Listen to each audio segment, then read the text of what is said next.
So when you look at the red organization that came up around 10,000 years ago, what was the characteristic? Around 10,000 years ago, we had a consistent exercise of power by the chief to keep the troops in line. What does this mean? So there was one leader came within the tribe who made sure that everybody feels safe, but it was only one person who made the decisions.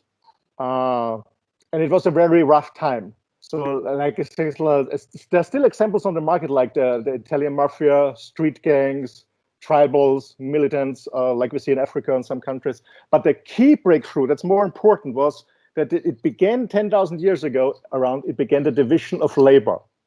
And it came to command authority. That was in the red zone about 10,000 years ago.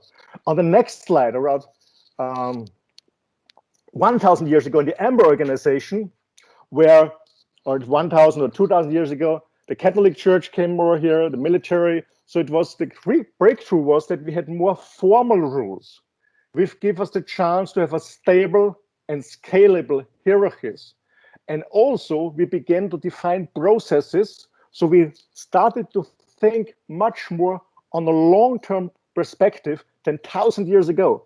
1,000 years ago, we have been very present, just thinking about the day, maybe the next day, or maybe the next winter. So we have a lot of food to survive the cold season in some areas, especially here in Europe. But we had no long-term thinking.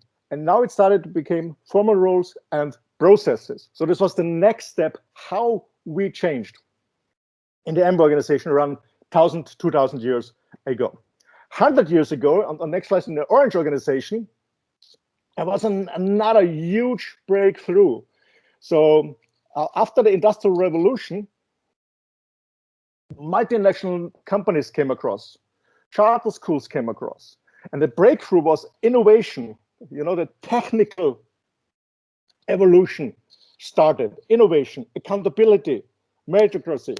So a lot of change came, and it absolutely changed the human mankind. Yeah, and around 10 years ago, or let's say, one to 2 decades, we will see on the green one, and the green organization came the last year. So some companies changed their culture, meaning that organizations started to be more culture driven. And the key breakthrough have been that the empowerment came more. So the empowerment of the team members. It was not only the leader who made decisions, so the big boss, the CEO who made decisions, so it came more to empower the teams.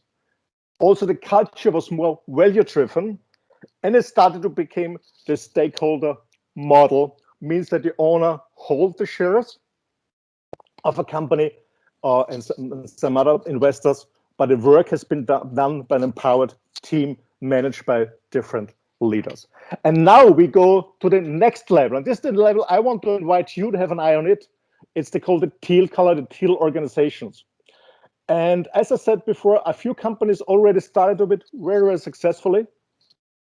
And the key breakthroughs, the 3 pillars that made them very, very successful is, and we go deeper in a few minutes, is self-management, wholeness, and evolutionary purpose.